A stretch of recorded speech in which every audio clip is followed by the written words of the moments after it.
नमस्कार, एक बार फिर से मैं आप सभी के सामने उपस्थित हूँ बेहद महत्वपूर्ण टॉपिक के साथ। और आज हम बात करने वाले हैं महाराष्ट्र की, जहां पर ऑनलाइन गेमिंग पर बैन लगाने की बात चल रही है। देखिए, ऑनलाइन गेमिंग आजकल समाज में एक जैसे कैंसर फैलता है ना, लाइक कोविड जैसा हमने देखा, कोविड जैसा फैला, तो वैसे ही समाज में वर्क कर रहा है। ये युवा वर्ग को मार रहा है, युवा वर्ग को इतना ज़्यादा लती एक तरीके से बना दे रहा है कि उनको नहीं समझ में आता, बस ऑनलाइन गेमिंग में ही पूरा दिन लगे रहते, तो उनको लत लग गई है इस चीज़ की।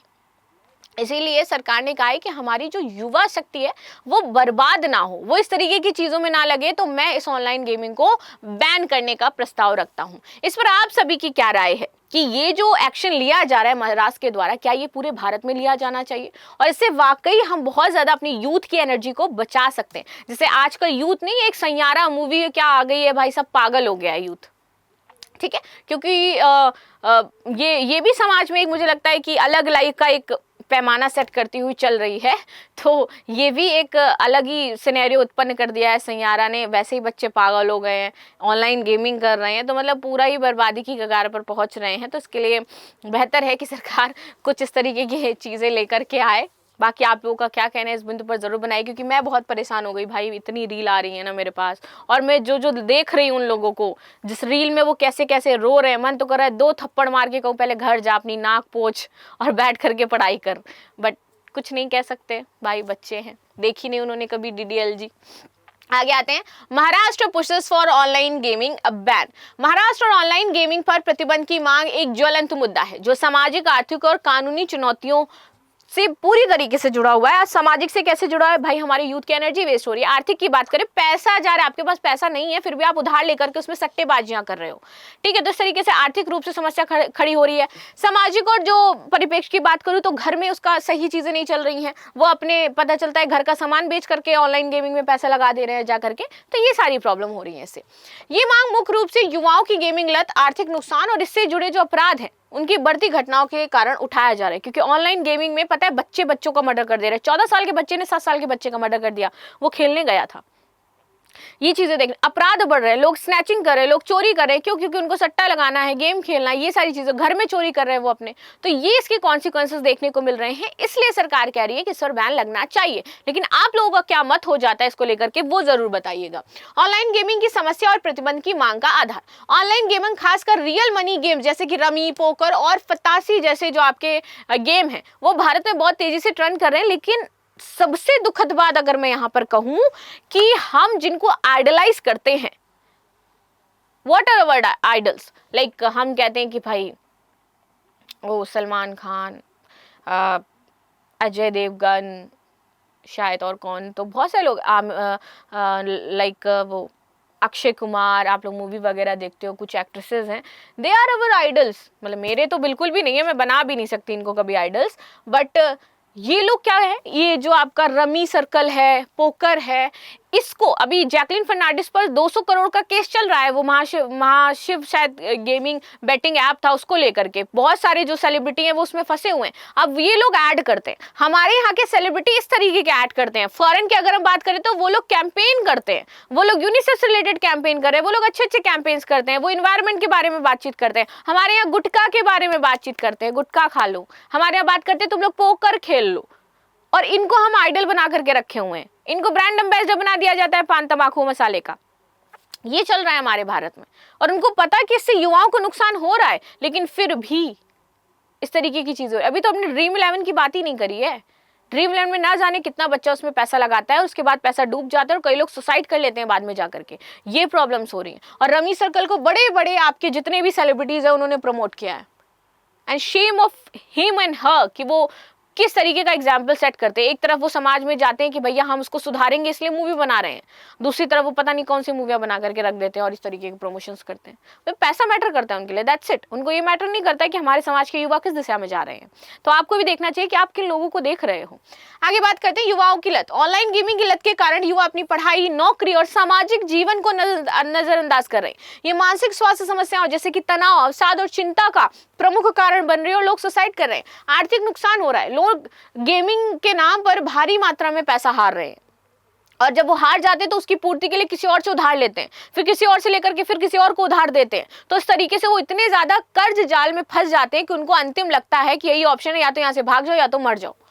अपराधों में वृद्धि हो रही है। गेमिंग लत के कारण चोरी, धोखाधड़ी, हिंसक अपराध बढ़ रहे हैं। 2023 से 25 के बीच में बात करें तो 97 अवैध सट्टेबाजी के मामले सामने आए हैं, जो वास्तविक स्थिति में अगर देखें तो अभी भी कम माने जा रहे हैं कि 97 तो लिखे थे, अभी बहुत आते हैं।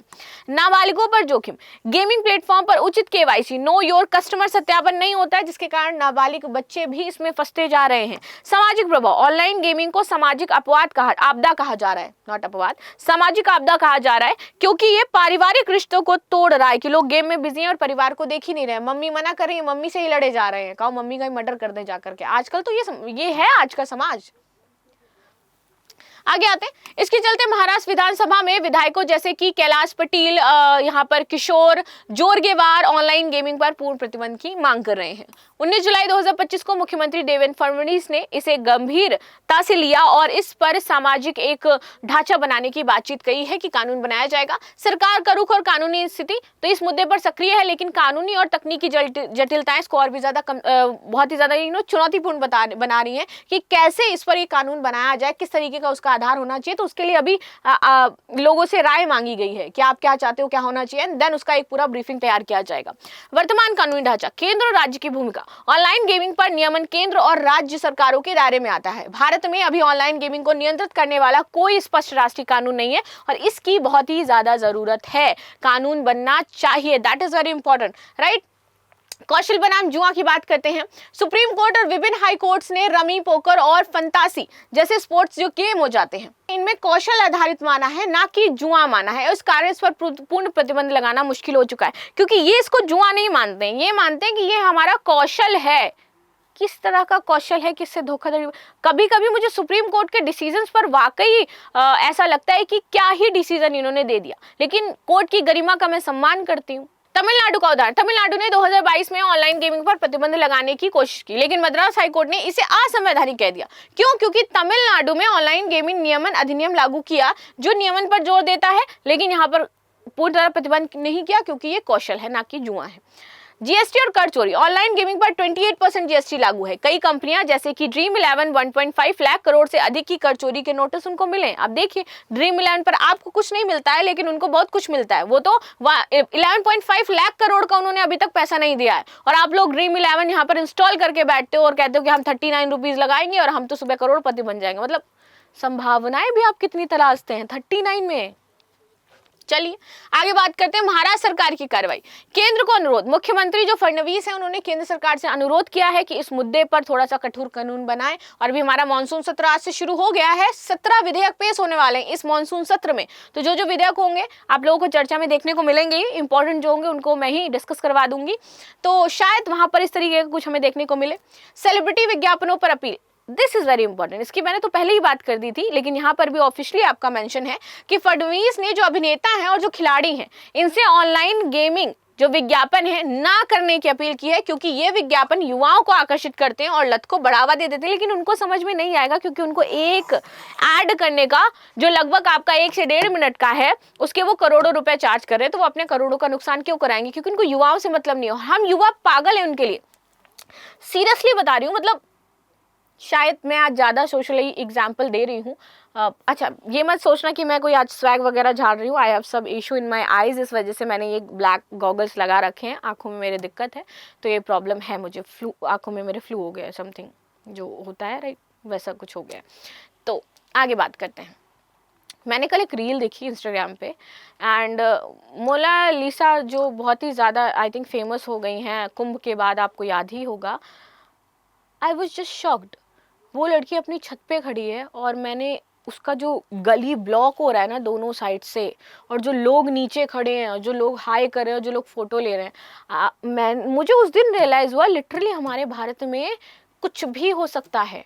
और हम ये जनता के पास पावर है, वो किसी को भी फेमस करा सकती है। There is no any issue. लेकिन द प्रॉब्लम इज हम क्या देखना चाहते हैं, हम किसको फेमस करा रहे हैं। भारत में कितनी बेरोजगारी है भाई, कोई भी आज के टाइम में फेमस हो सकता है, आप कुछ भी कर सकते हो ऑनलाइन, आप फेमस हो जाओगे। आजकल तो ऑनलाइन ड्रेसिंग रूम बना हुआ है, लोग कपड़े चेंज कर रहे हैं ऑनलाइन, फेमस हो रहे हैं उससे। स्पेशली महिलाओं की बात करूंगी मैं यहाँ पर, उन्होंने अपना स्टेटस खुद इस तरीके का बना लिया है और फिर हम ऑफेंड हो जाते हैं, हमें बुरा लगता है जब कोई कुछ कहता है, बट दिस इज रियलिटी कि आपने ऐसा स्टेटस बना दिया है कि लोग और भी ज्यादा बोलेंगे। पहले भी पुरुष बोलते थे लेकिन अब तो वो अलग लेवल पर आकर के बोलते, तब आप इसको फेमिनिज्म का नाम दे देती हैं ना। बाबा, दिस इज नॉट फेमिनिज्म, आपको फेमिनिज्म का मतलब ही नहीं पता है। इस तरीके की चीजें हो रही हैं ऑनलाइन। जिसको ढंग से बोलना नहीं आ रहा, जो पढ़ा लिखा है, हम उसकी पढ़ाई की बातचीत नहीं करें कि अरे उस महिला को थोड़ा बहुत सिखाई जाए चीज़ें, थोड़ा बहुत पढ़ने पर जोर दिया जाए उसके। हम बात करते हैं किसके बारे में, आंखें सुंदर थी तो हमने फेमस कर दिया। अब उसका कितना हैरेसमेंट किया जा रहा होगा शायद आपको भी नहीं पता होगा। तो ये समाज है हमारा और हम बेवकूफ़ों की तरह नीचे खड़े हैं। हमें कोई मतलब जिससे कुछ लेना देना ही नहीं है, हम वहाँ पर इतना टाइम वेस्ट कर रहे हैं। और हम कहते हैं हमारे देश में जो है कि समस्या है, नौकरी नहीं मिली। क्या ज़रूरत है उनको नौकरी की, कोई ज़रूरत नहीं है, वो तो खड़े हैं आराम से, ऐसे ही चल रहा है। तो ये चीज़ें हैं। और वैसे ही युवा ये जो सेलिब्रिटीज़ हैं इनसे प्रभावित होते हैं कि सेलिब्रिटी को आपकी लाइफ से 1.5%, 0.01% भी मतलब नहीं होता है, लेकिन वो जो प्रमोट करेंगे आपको लगता है भैया ये तो हमारे लिए भगवान है, इन्होंने कह दिया तो हम ये सामान जरूर खरीदेंगे। सो दिस इज, अरे रोनाल्डो से सीखना चाहिए भाई। उस बंदे ने जस्ट कोक की बोतल को साइड में किया था और वाटर बॉटल को आगे रखा था। हमने कहा कि भैया वो हेल्थ को प्रमोट कर रहा है, कोक को नहीं कर रहा है। कोक को कितना भारी नुकसान हुआ उसके बाद से। तो कुछ अच्छा प्रमोट कर ले हम लोग, लेकिन नहीं, हमारे यहाँ के सेलिब्रिटी क्या प्रमोट करेंगे, गुटखा खाइए। दिस इज, चलिए आगे आ जाते हैं। सामाजिक जागरूकता। सरकार ने माता पिता को सलाह दी है कि वे बच्चों की गेमिंग गतिविधियों पर ज्यादातर नजर रखें और इन ऐप की खरीदारी को नियंत्रित करें और बच्चों को गेमिंग की लत से बचाने के लिए जागरूक हों। पुलिस कार्रवाई। अवैध सट्टेबाजी और गेमिंग से जुड़े मामलों पर पुलिस ने कार्रवाई तेज कर दी है। ऑनलाइन गेमिंग उद्योग का दृष्टिकोण स्टार्टअप और रोजगार है एक तरीके का। आज के टाइम में लोग गेमिंग में स्टार्टअप कर रहे हैं। उभरता हुआ एक मार्केट है भारत गेमिंग के लिए। हमारे यहाँ पर पुरस्कार दिया जाता है सरकार के द्वारा गेमिंग क्षेत्रों में, लेकिन ऑनलाइन अगर बात करें जो ऐसा गेम खेलते हैं, लेकिन वो जो सट्टेबाजी वाले गेम है, this is not literally good. नियमन। केवाईसी की प्रक्रिया अगर शुरू हो जाए तो इसको हम अच्छे से नियमित कर सकते हैं। इससे ये पता चल जाएगा कि जो बहुत ही छोटा वर्ग का बच्चा है वो इसमें शामिल नहीं हो रहा है। आर्थिक योगदान। ऑनलाइन गेमिंग उद्योग की अगर बात करें तो सरकार को जीएसटी के रूप में इससे भारी राजस्व प्राप्त होता है। इसलिए सरकार इस पर कोई भी नियम कायदे कानून नहीं बना रही, क्योंकि सरकार को फायदा मिल रहा है। चुनौतियां। कानूनी जटिलताएं। अब सुप्रीम कोर्ट के फैसले के कारण इसको कौशल आधारित बता दिया गया तो कोई भी नियम बन नहीं सकता है। तकनीकी चुनौतियां बहुत सारी हैं, क्योंकि प्लेटफॉर्म जो है वो आपके वैश्विक संदर्भ से संदर्भित होते हैं। कुछ प्लेटफॉर्म तो इंडिया के हैं ही नहीं, वर्ल्ड लेवल पर इनके नेटवर्क चल रहे हैं। अब हम उसे कैसे संदर्भित करेंगे। सामाजिक जागरूकता की बहुत ही ज्यादा कमी है। उद्योग का यहाँ पर विरोध किया जा रहा है।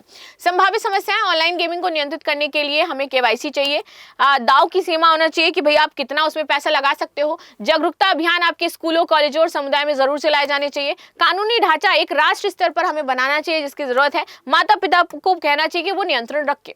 महाराष्ट्र सरकार केंद्र के साथ मिलकर के इस मुद्दे पर काम कर रही है, जिसमें एक संतुलित दृष्टिकोण की जरूरत है, जिसमें युवाओं और समाज की सुरक्षा सुनिश्चित हो सके, लेकिन गेमिंग उद्योग और नवाचार को अनावश्यक नुकसान ना पहुंचे।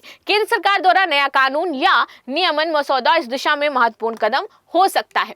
निष्कर्ष की बात करें तो देखिए, महाराष्ट्र में ऑनलाइन गेमिंग पर प्रतिबंध की मांग युवाओं पर इसके नकारात्मक प्रभावों और सामाजिक आर्थिक नुकसान के कारण जोर पकड़ रहा है।